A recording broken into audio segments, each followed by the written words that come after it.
I was in the ICU, machines humming, no visits, no calls. Then a message from my dad.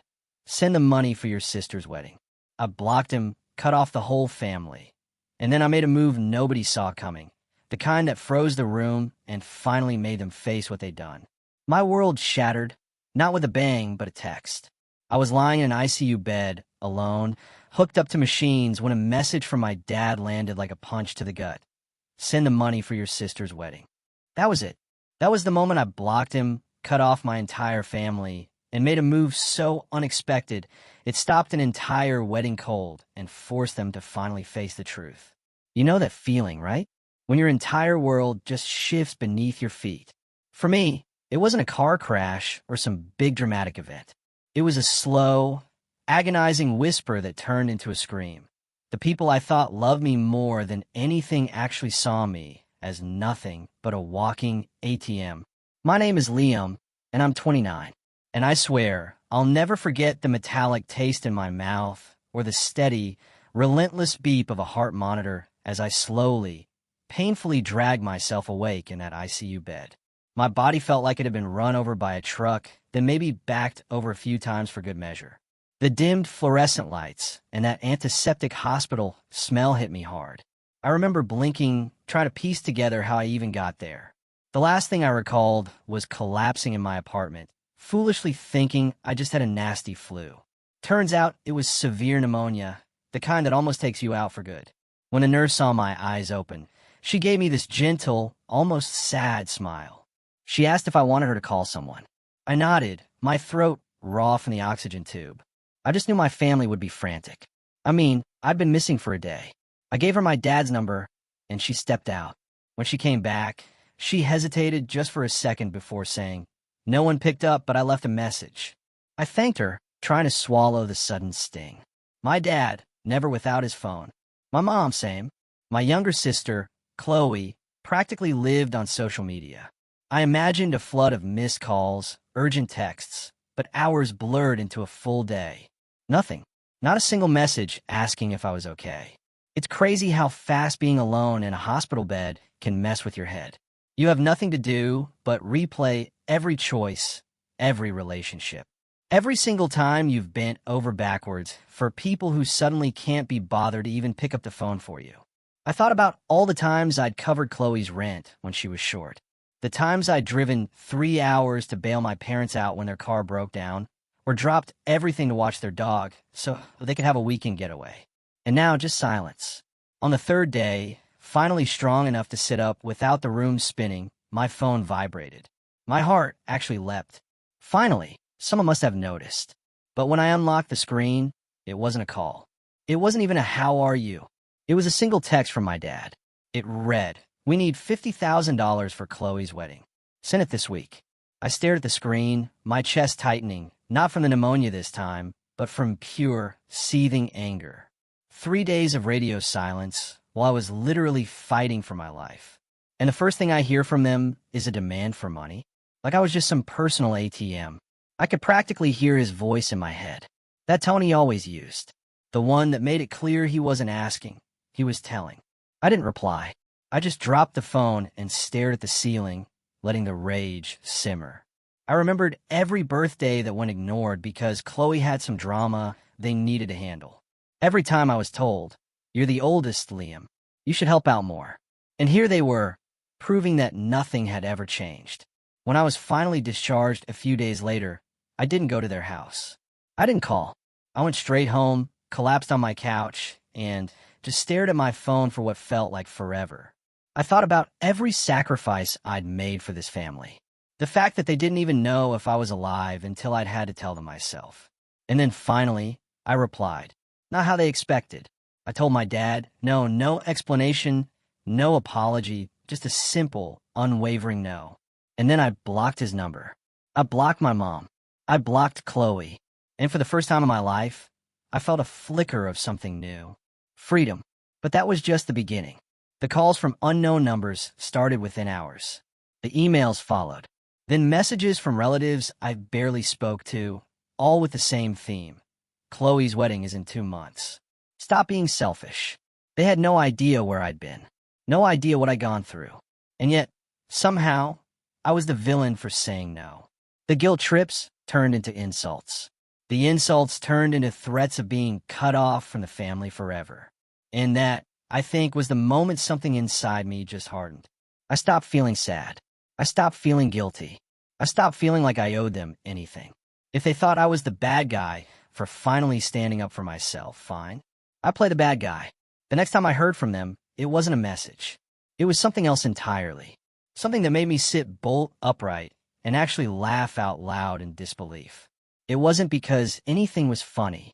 It was because I finally realized just how little I mattered to them beyond what I could provide. The thing that made me laugh was an email subject line. All caps. Chloe's wedding is the most important day of our lives. I clicked it open. What greeted me wasn't an apology for ignoring me while I was in the ICU. It wasn't even an acknowledgement that I'd been sick. It was a detailed spreadsheet of expenses for Chloe's wedding. Venue deposit, catering, flowers, DJ, dress alterations, a family vacation fund, whatever that meant. And at the very bottom, a line, Liam's contribution, $50,000, due by next Friday. It was written like a formal contract, something already agreed upon. My contribution, as if this was some mandatory tax I had to pay to retain my privileges as a son. I could practically hear my dad's voice. Family helps family. Liam, don't be selfish. I didn't respond. I let the silence hang in the air. That silence must have driven them insane because soon I started getting group texts with my mom, dad, and Chloe all together. Chloe chimed in first. Liam, you're seriously stressing mom out. Can you just send the money so we can move forward with planning? My mom followed up. Your sister deserves this. She's waited her whole life. You make more than enough to help. Then my dad. I already told the venue we have the money. Don't embarrass us. Embarrass them. That word stuck with me. I had nearly died a week ago, and they were worried about embarrassment. When I still didn't reply, Chloe took it to social media. I woke up one morning to a long paragraph on Instagram accompanied by a picture of her in a wedding dress. The caption read, "So excited for our big day. Sad that certain family members are making it all about themselves and refusing to help out like they promised. It hurts when the people you love don't show up for you." She didn't name me, but everyone knew who she meant. Mutual friends started messaging me, asking if everything was okay, telling me I should just be the bigger person and not ruin my sister's wedding over money. It was surreal. Overnight, I became the villain in a story I hadn't even written. The worst part? A phone call from my Aunt Sarah. She was the one relative I actually liked, the one person I thought might take my side. Liam, she said, her voice soft. I heard what happened. Your mom is in tears. Chloe is devastated. This is supposed to be a happy time for everyone, and you're making it ugly. Just send the money and end this drama. I was quiet for a long time. Then I said, Aunt Sarah, I was in the ICU last week. Did anyone tell you that? There was silence. No, she said. What happened? I explained everything. How I collapsed. How no one had visited. How I woke up to a text asking for money. I heard her sucking a breath. For a moment, just a flicker, I thought she might get it. But then, softly, I'm sorry you went through that, Liam. I really am. But this wedding is important for your parents' reputation. Don't let a misunderstanding ruin everything. A misunderstanding. I had nearly died, and it was a misunderstanding. I thanked her for calling and hung up before I said something I truly regret. That night, another email from my dad. This one wasn't a request. It was an ultimatum. Liam, you have until Friday to wire the money. If you don't, you're no longer welcome in this family. We will not have someone who refuses to support his sister on the most important day of her life. No longer welcome in this family. As if family was something you could revoke like a subscription. It stung, but not in the way I expected. It didn't make me feel guilty. It made me furious, actually, because this wasn't about the wedding. It never was. This was about control. My parents had always used guilt to get their way. When I was a teenager, they made me give up a scholarship to an out-of-state college because family comes first. When Chloe wanted a trip to Europe and couldn't afford it, they told me to lend her the money because you're the responsible one. When I bought my first house, they convinced me to let Chloe live there rent-free until she got on her feet, which ended up being 2 years. And every time I tried to say no, I was met with the same line. After everything we've done for you, this is how you repay us? I realized I'd been playing their game my whole life, and I was done. The next day, I made a point of posting on my own social media. A simple picture of me on my couch with my dog, smiling, looking healthy again. The caption: sometimes you have to lose everything to find peace. Surround yourself with people who care about you, not just what you can do for them. No names. I didn't need to. Within an hour, Chloe sent me a furious text from a random number. I blocked her, remember? Are you seriously trying to make me look bad in front of everyone? Grow up, Liam. You're pathetic. I didn't reply. That weekend, an invitation arrived in the mail for Chloe's engagement party. Thick, expensive cardstock, the kind that screams fortune. At the bottom, in my mom's handwriting, we expect to see you there. Bring your checkbook. That was the moment something inside me snapped. Not just cracked. Broke. I didn't cry. I didn't yell. I didn't even feel sad anymore. I just felt this cold, focused clarity. They weren't going to stop until I gave them what they wanted. And I wasn't going to give it to them. Not only that, they were going to regret ever trying to force me. So I made a plan, but before I could put into action, something happened that raised the stakes even higher. Something that showed me just how far they were truly willing to go to get what they wanted.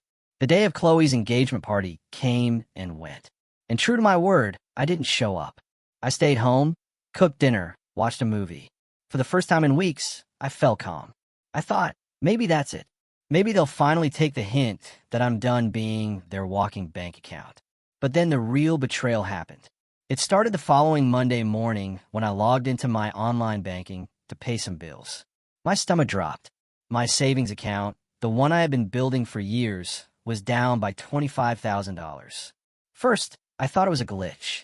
I went through the transactions. There was a wire transfer from my account to an event planning company on the exact date of Chloe's engagement party. My hand was shaking as I called the bank. They confirmed the transfer had been initiated online from my login. I told them it wasn't me. I hadn't authorized anything. They froze the account immediately, but the damage was done. When I asked if they could reverse it, they said it would be investigated. Could take weeks, maybe months, and wasn't guaranteed. I sat there in stunned silence. The only people who had ever known my passwords were my parents. Years ago, when I was in college and needed help with rent, I'd given my dad my login just in case. I thought I'd changed it since then, but apparently at some point, I'd given him access again when he asked for help filing taxes. I never imagined he would actually use it. I called him, my voice shaking with anger. "Dad," I said, "did you transfer money out of my account?" He was silent for a moment, then sighed, as if I were the one inconveniencing him. "Liam, don't be dramatic. We told you the wedding expenses couldn't wait. You left us no choice." "No choice," I repeated, my voice rising. "You stole from me." "Watch your tone," he snapped. "This is for your sister, for the family. You should be thanking me for stepping up and doing what needed to be done." My blood went cold. Stepping up? You drained my account without permission. That's not stepping up. That's theft. "You're being selfish again," he said, completely unfazed. "We'll pay you back eventually, but right now, Chloe needs this. The deposits had to be made this weekend, or we'd lose the venue. You wouldn't want to humiliate her, would you?" I was so angry I could barely see straight. "Do you even care that I was in the ICU last week? That I almost died, and the first thing you think to do when I'm finally home is to take my money without asking?" There was a pause, then flatly, "You're alive, aren't you? So it's fine. Stop making this about you." I hung up before I said something I couldn't take back. My chest hurt. My head pounded. My hands wouldn't stop shaking. It wasn't just about the money anymore.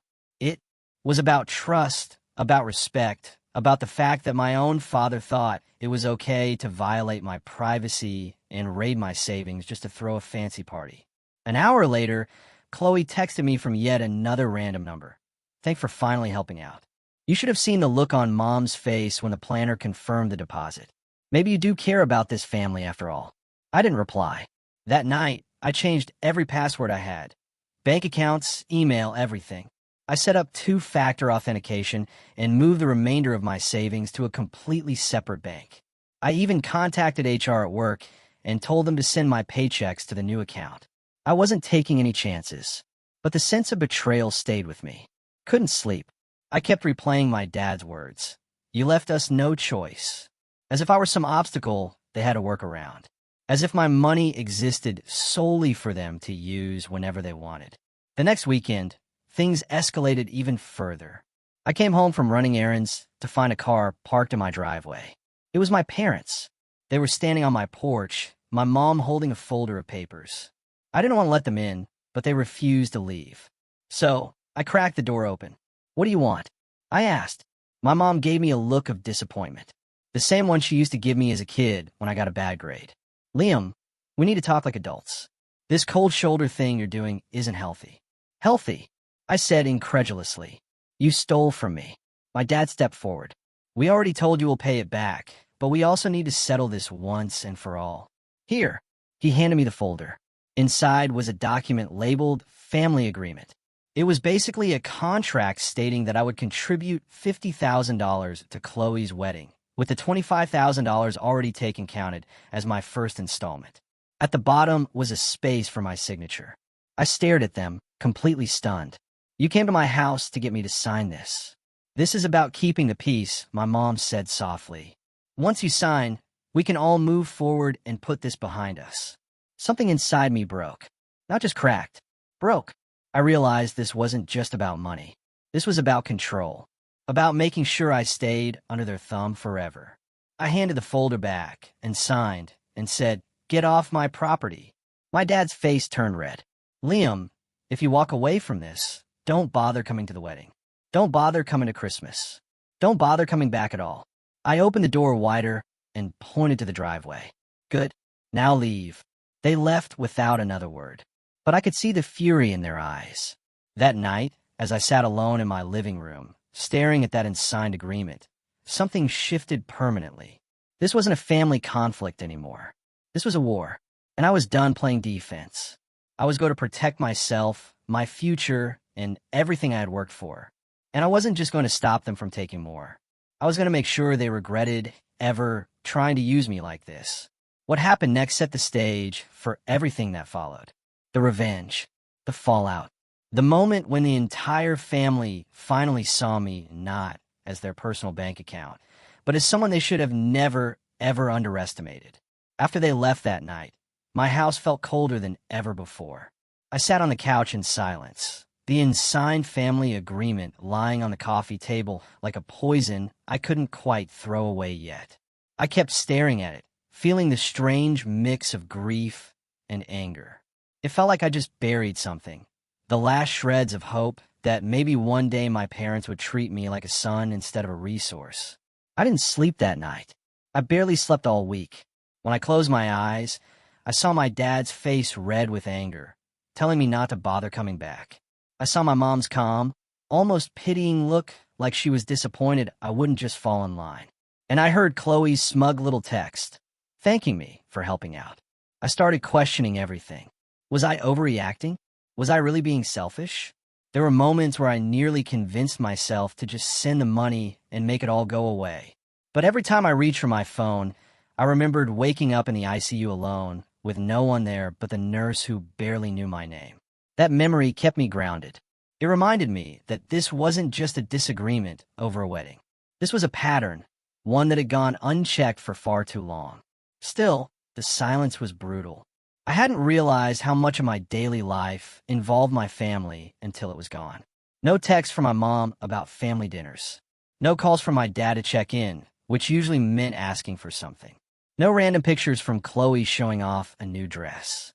It was like someone had pressed mute on an entire part of my life. And my so-called friends? They didn't exactly help.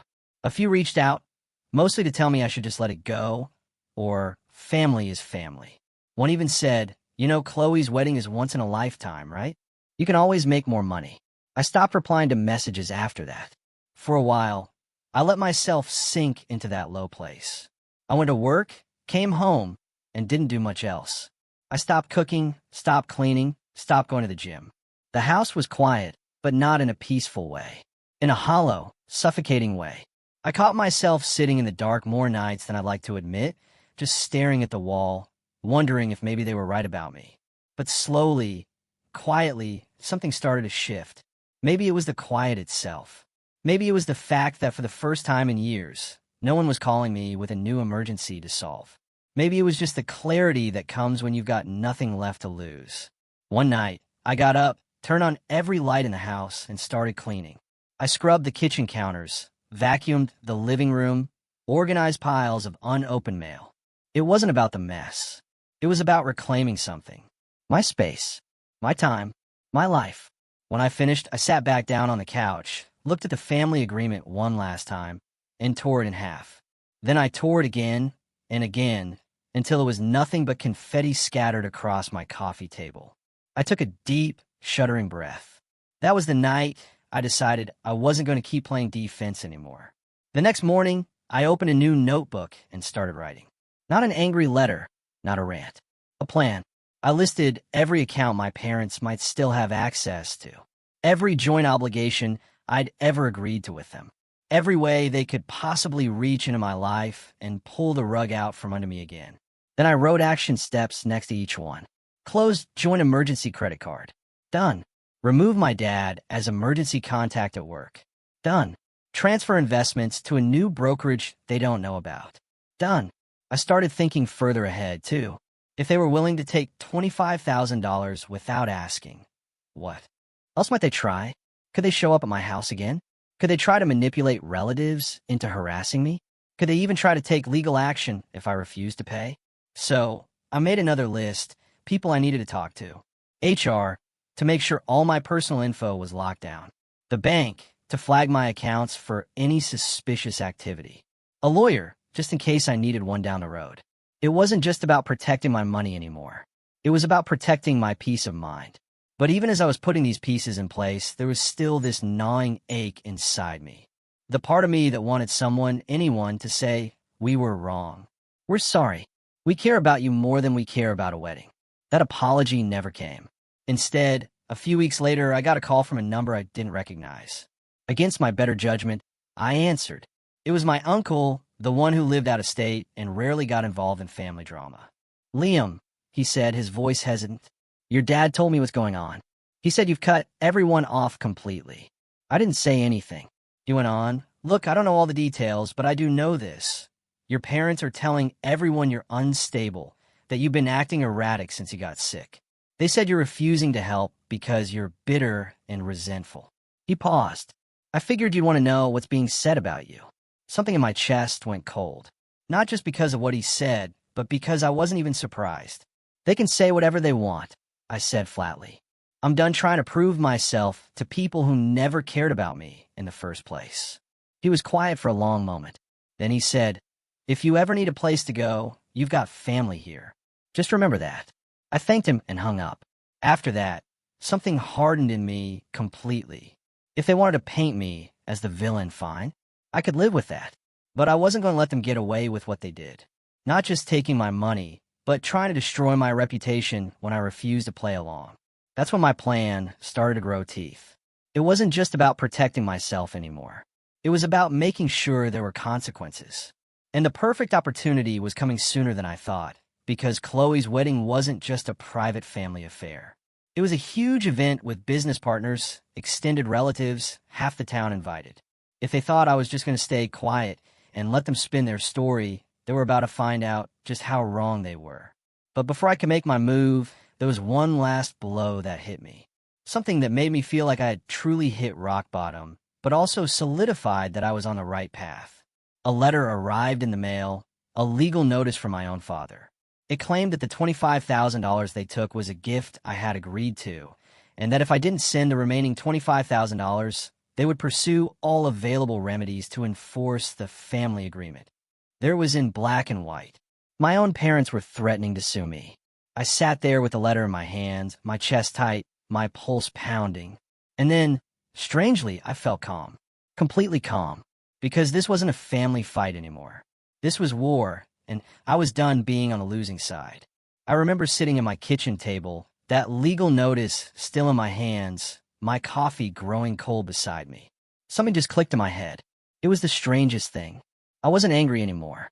I wasn't sad. I wasn't even scared. For the first time in my life, I felt completely in control. That letter wasn't a threat. It was a gift. It gave me permission to stop pretending this was about family. It made everything crystal clear. My parents and sister had chosen to treat me like an adversary, not a son or a brother. And if this was going to be a fight, I was going to win. The very next day, I took a personal day from work and drove straight to a lawyer's office. I had no idea what to expect. I'd never even consulted a lawyer before. But as soon as I explained the situation, the attorney's eyebrows shot up. They used your login credentials to access your account and transfer funds without authorization, he repeated, flipping through the documents I brought. Yes, I said.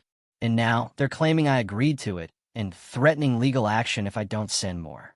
He let out a low whistle. Liam, this isn't just a civil matter. This could be criminal. If you want, we can file a police report today. At the very least, we can draft a cease and desist letter and put them on notice that any further harassment will be met with legal action. For the first time in months, I smiled. Do it, I said. Within a week, that letter was sent. Not just to my parents, but to Chloe as well. It was polite, professional, and absolutely devastating. It outlined the unauthorized transfer, demanded repayment within 30 days, and warned that any further attempts to coerce or defame me would result in legal escalation. It even cited specific state laws about fraud and unauthorized access. The silence that followed was deafening. No calls, no texts, no more letters. For a brief moment, I thought they might actually back down.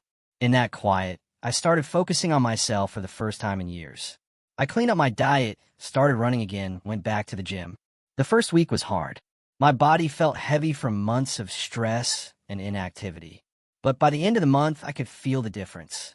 My energy came back. I was sleeping through the night again. Work started to improve, too.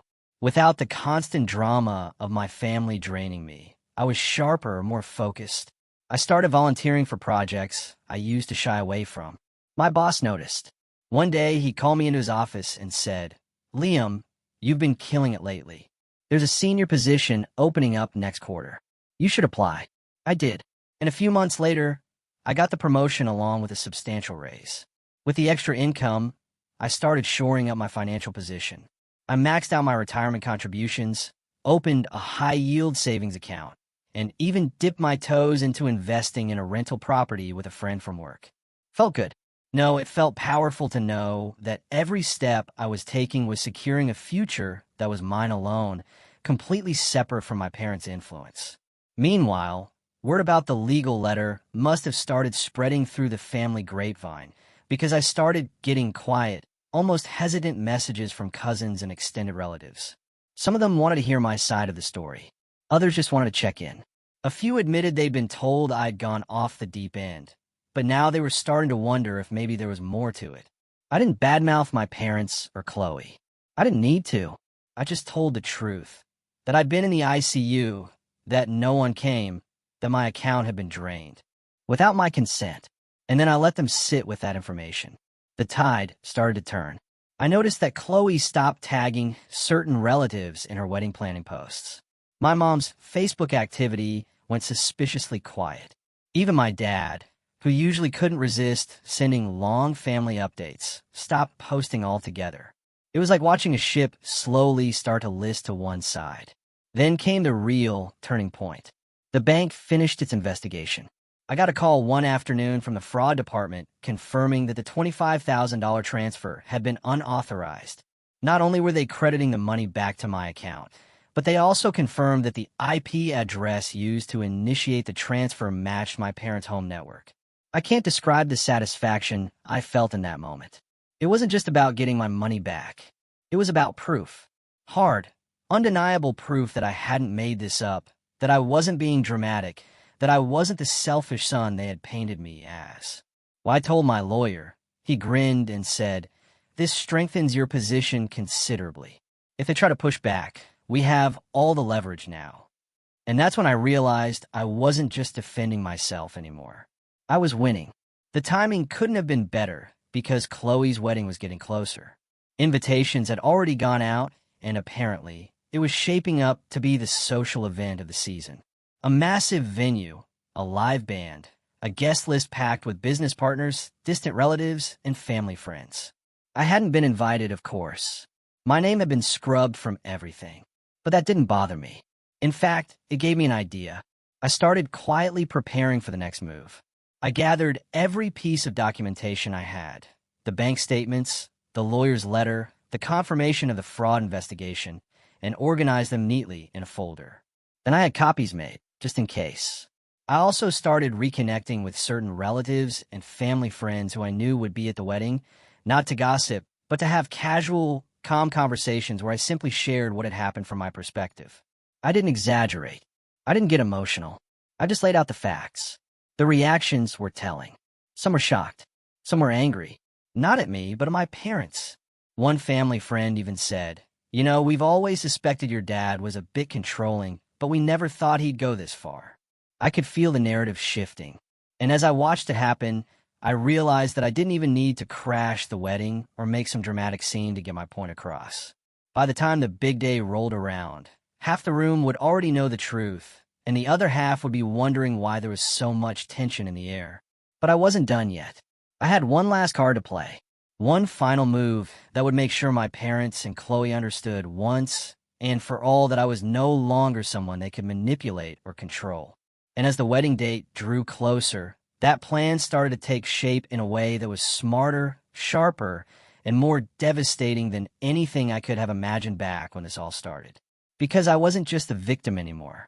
I wasn't just the son who got taken advantage of. I was the one holding all the cards now. And when the day came, I was going to make sure everyone saw exactly who they'd been dealing with all along. But then something happened just a few days before the wedding. Something that raised the stakes even higher and gave me the perfect opening to execute my plan in a way that would shock everyone in that room. The week before Chloe's wedding, I was feeling sharper than I had in months. My mornings were calm, my work was going well, and I was sleeping soundly for the first time since this nightmare began. But then one afternoon, I got an unexpected call from a number I didn't recognize. Normally, I would have ignored it, but something made me pick up. "Liam," a man's voice said. "Yes." "Who's this?" "This is Mark from the event planning company," he said, his tone cautious. "I'm sorry to bother you, but I wanted to confirm a detail for the wedding invoice. You're listed as the primary contact for payment on the final balance. We've received partial payment, but there's still $35,000 outstanding. Can I get confirmation they'll be wired by Thursday?" I almost laughed, not out of humor, but out of sheer disbelief. "Wait," I said. "You're telling me my name is on the payment contract?" "Yes," Mark said. "Signed by your father, but under your name. Is that incorrect?" It was like the air went still around me. I asked him to send me a copy of the signed contract. He hesitated, probably wondering if he was about to step into some messy family drama, but eventually agreed. When the PDF landed in my inbox an hour later, I opened it and felt my jaw tighten. There it was, plain as day. A service contract for Chloe's wedding with my name printed on the payment line, my old email address listed as the primary contact, and a signature that looked suspiciously like my dad's poor attempt to forge mine. I sat there staring at it for a long time, the pieces clicking into place one by one. This was why my dad was so confident I owed them. This was why they kept insisting I had agreed to pay. They had literally signed my name on a contract without telling me. I forwarded the document straight to my lawyer. His reply came within minutes. "This is forgery, and it's not just a civil matter. This could be prosecuted criminally. This is very strong leverage, Liam. Strong leverage." Those words made something electric run through me. I asked him what my options were. He laid them out calmly, professionally. I could press charges and potentially have my father investigated for fraud. I could send a demand letter, forcing them to pay the full remaining balance, clearing my name from the contract and reimbursing any costs. Or I could wait, let them go through with the wedding, knowing that the venue would come after them when the remaining payment didn't come through under my name. That last one made me pause, because as much as I wanted justice, I also wanted them to understand exactly what they had done to me. To feel, even for a moment, the same fear and powerlessness I felt when I saw my savings drained. So I decided to wait. But I didn't just sit back and do nothing. I started gathering every piece of documentation I had into one meticulously organized folder. The forged contract, the bank's fraud investigation results, the cease and desist letter, every email, every text message. I even included the engagement party invitation with my mom's handwritten note telling me to bring your checkbook. I made multiple copies, one physical, one digital, on a secure drive. Then I wrote a letter to go along with it. Not a rant, not an angry tirade, just a calm, clear statement of facts. I explained exactly what had happened, how they had crossed every line imaginable, and how their actions had consequences they could no longer control. And then I made a list of people who would receive it if things went too far. Relatives, close family friends, and, crucially, a few of my dad's business partners who I knew would be attending the wedding. The more I prepared, the more focused I became. There was no fear anymore, no hesitation, just clarity. And then, almost as if the universe was giving me a sign, another piece of leverage fell right into my lap. I got an email from a cousin who worked in finance. He'd heard whispers that my parents were in more financial trouble than they were letting on. Apparently, they'd taken out a home equity loan last year and were behind on payments. The wedding wasn't just about Chloe's big day. It was about appearances. They were using this event to keep up the image that everything was fine, that the family was thriving. Suddenly, everything made sense. The pressure, the desperation, the lengths they were willing to go to. They weren't just trying to control me. They were trying to use me to save face. And that was when the shape of my plan fully came together. I wasn't going to just confront them privately. I wasn't going to yell, scream, or beg. I was going to let them walk into that wedding day believing they'd won, believing they had forced me into silence. And then I was going to take that illusion apart, piece by piece, calmly, and publicly in a way that would leave no doubt about who was really in control. It wouldn't be dramatic in the way they feared. No scene-stealing tantrum, no shouting match. But it would be unforgettable. Over the next few days, I lined up every detail. I made sure the documentation was ready. I spoke to my lawyer one more time and got his blessing that what I was planning was legal and protected. He even smiled when I told him my idea and said, "That's brilliant, Liam," and they won't see it coming. The night before the wedding, I stood in my living room, staring at the folder of documents on the table. The house was quiet, but not hollow anymore. It felt alive. Felt like my house, my life, my choice. For months, I've been playing catch-up, reacting to everything they threw at me. But now I was the one setting the stage. And when the curtain went up tomorrow, everyone would finally see the truth about my parents, about Chloe, and about the lengths they had gone to try and control me. And the best part was, I wouldn't have to raise my voice once. Because this time, I was ready.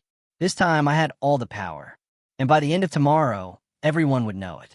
But then, just hours before the wedding, I received one final message. One that would turn my carefully laid plan into something far bigger, far more dramatic than even I had anticipated. The morning of the wedding, I woke up earlier than usual, my mind surprisingly calm. The sun was streaming through the curtains. Birds were chirping outside.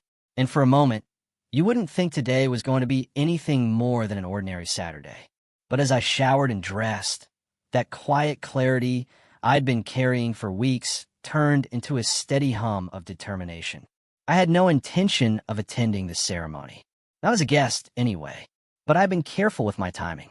The folder of documents was packed in my briefcase along with the calm letter I'd written, and my phone was fully charged with every screenshot, every piece of proof neatly organized in an album, ready to be shown if needed. Around noon, just as I was finishing breakfast, I got the message. It was from a withheld number. No name, just a single line. "You should know they're telling everyone you're mentally unstable.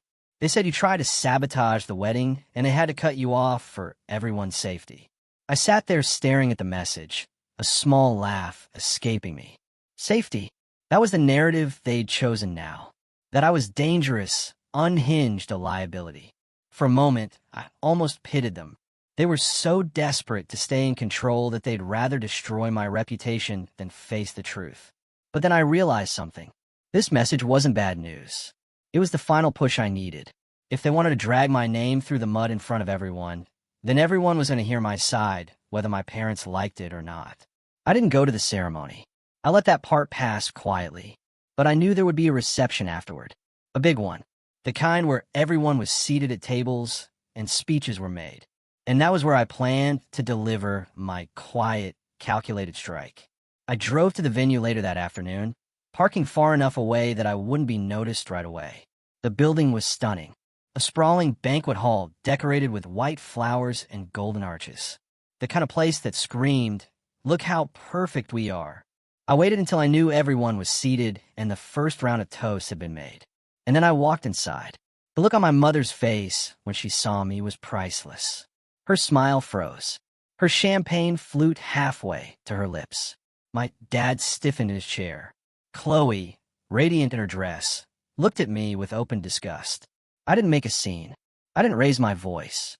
I simply walked over to an empty table near the back, opened my briefcase, and began placing neatly printed folders, one on each table within reach of the guests I'd chosen in advance.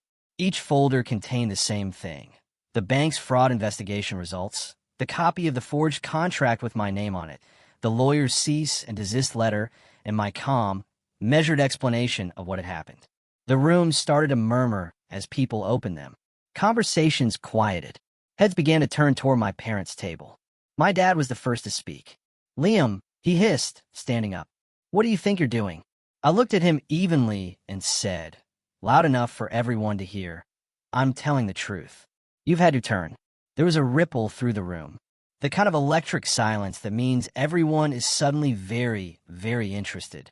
"I'm not here to ruin Chloe's day," I continued, my voice steady. "I'm here to clear my name. You've been telling people I'm unstable, that I'm bitter, that I refuse to help. What you didn't tell them is that you drained my bank account without permission, forged my signature on a contract, and threatened to sue me when I refused to give you more." Gasps echoed through the hall. Someone dropped a fork. My mom tried to stand, but I raised a hand. "You don't need to defend yourself. Everyone here can see the documents. They can decide for themselves." And then I sat back down. I didn't need to say another word. One by one, people started flipping through the folders, their faces changing as they read. I saw my uncle, the one who had warned me about the rumors, shake his head slowly, his jaw tight. I saw one of my dad's. Business partners pushed back from the table and stalk out of the room, phone already to his ear. My parents didn't speak. Chloe started crying. Not the delicate kind of crying you see in movies, but the ugly, angry kind, her makeup streaking down her face. My dad's face turned purple, and my mom looked like she might faint. I stayed for another 5 minutes, letting the weight of the truth settle over the room like a heavy curtain. Then I stood, picked up my briefcase, and walked out without looking back. The last thing I heard before the doors closed behind me was the low, furious whisper of voices. Guests demanding answers, relatives asking why no one told them the truth. The band awkwardly trying to play something soft to fill the silence. Outside, I took a deep breath of the cool evening air. For the first time since this all started, I felt light. Not triumphant, not vengeful, just free. I didn't stay to see what happened next. I didn't need to. I knew that by the end of the night, the perfect image my parents had tried so hard to build would be in pieces. And I knew this was only the beginning, because the fallout from tonight wasn't just going to hit them socially. It was going to hit them financially, legally, and personally. And I was ready for every last bit of it. But the very next morning, I woke up to something I hadn't expected. Something that made the fallout even bigger, louder, and more public than I ever could have orchestrated on my own. The next morning, I woke to the sound of my phone buzzing nonstop. At first, I thought it might be my alarm, but when I grabbed it from the nightstand, I saw dozens of notifications, texts, emails, even tag posts on social media. Word had spread faster than I could have imagined. I opened the first message. It was from my uncle. "Liam, you lit a fire last night. People were furious. Half the guests left early. The band packed up before dessert was served. Your dad stormed out. Your mom was crying in the parking lot. Chloe was hysterical. She accused them of ruining her wedding." I sat there stunned for a moment, then slowly exhaled. I hadn't wanted to humiliate Chloe, but after everything she'd done, publicly shaming me, siding with my parents while knowing nothing about what I'd gone through, I couldn't bring myself to feel guilty. The second message was from the event planner, Mark. "Hi, Liam. Following up, I received confirmation this morning that the remaining balance on the wedding was paid, not under your name, but from a new account in your father's. I've also updated our records to remove your name entirely from all contracts. That was the first real victory, proof that they had finally been forced to take full responsibility. But the biggest blow came later that afternoon in the form of a phone call from my lawyer. "Liam," he said, his tone almost cheerful, "I just got word that your father's business partner formally withdrew from a joint project they were running. Apparently, he was at the wedding and saw the documentation you shared. He doesn't want to risk being associated with anyone under investigation for fraud." I blinked. "Under investigation?" "Yes," he said. "I took the liberty of forwarding the forged contract and the bank report to the district attorney's office, just as we discussed as an option. They've opened a preliminary inquiry. It doesn't mean charges yet, but it's enough to put significant pressure on your father to make this right quickly." I hung up the phone and sat back, letting the news wash over me. My parents had tried to intimidate me with legal threats, and now it was them staring down the possibility of real legal consequences. By that evening, my relatives started calling one by one, most of them apologizing. My Aunt Sarah, who had told me to just send the money, actually cried on the phone. "I didn't know, Liam," she said. "I believe what they told me. I'm so sorry I didn't check on you after you were in the hospital. I should have been there." Even my cousins, the ones who usually stayed out of family drama, texted me saying they supported me and that what I did at the wedding was legendary. Apparently, people were already calling it the night the family secrets came out. And then came a message I had been waiting for. From my mom. It was short, almost desperate. "Liam, please call me. We need to talk."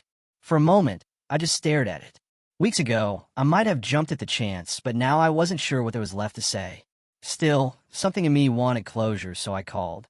She answered on the first ring, her voice trembling. "Liam, we never meant for things to go this far. Your father is, well, he's very upset. People are talking, and we can't even go to the store without someone asking questions. Chloe isn't speaking to us. We just wanted to give her a nice wedding. You forged my name," I said quietly. "You stole from me. You lied about me to the entire family. And now you're worried about what people are saying about you." There was a long pause. Then she whispered, "We don't know what to do anymore." "You stop," I said. "You stop lying. You stop using me. You stop pretending this was ever about family. And you fix what you broke. Every cent you took. Every rumor you spread. Every contract you signed with my name on it." "And if we do?" she asked, almost pleading. "Then maybe," I said, "you can start earning back my trust. But that's going to take a long, long time. And this time, it's going to be on my terms." She started crying softly on the other end. I didn't hang up immediately, but I didn't comfort her either. When she finally said goodbye, her voice was small, like she knew this was the first time I wasn't going to bend. Over the next few weeks, things changed quickly. The money they had taken was repaid in full. The legal threats disappeared. My lawyer even confirmed that my dad signed a formal agreement releasing me from any future family obligations. Chloe posted one last bitter message online, something about losing a brother, but it didn't get the sympathy she was hoping for. By then, most people knew the truth. The comments were full of people telling her she was lucky I hadn't pressed charges. For the first time in years, I felt like my life was mine again. And then came the final moment, the one that made everything worth it. I ran into one of my dad's former business partners at a coffee shop. He recognized me, came over and said, "I was at that wedding." "Well, you did. It took guts." Most people would have stayed quiet. I nodded, not sure what to say. He smiled. "Your parents underestimated you. They thought you'd stay the quiet, dependable son forever, but you showed everyone that you won't be controlled. That's not something they'll forget anytime soon." As I walked out of that coffee shop, the late afternoon sun warm on my face, I felt something I hadn't felt in months, maybe years. Peace. I wasn't angry anymore. I wasn't hurt. I was just done. Done being the fixer. Done being the scapegoat. Done being the son who always said yes, no matter what it cost him. And as I unlocked my car, I caught myself smiling. Not because I'd won, but because I had finally truly walked away. I glanced back at the coffee shop window and saw my reflection, calm, steady, and free. And I thought, this is who I was meant to be all along. And for the first time since this whole nightmare began, I drove home with the windows down, the wind in my hair, and not a single ounce of guilt in my chest. Because the truth was out. The damage was done. And this time, I wasn't the one left picking up the pieces. This time they were.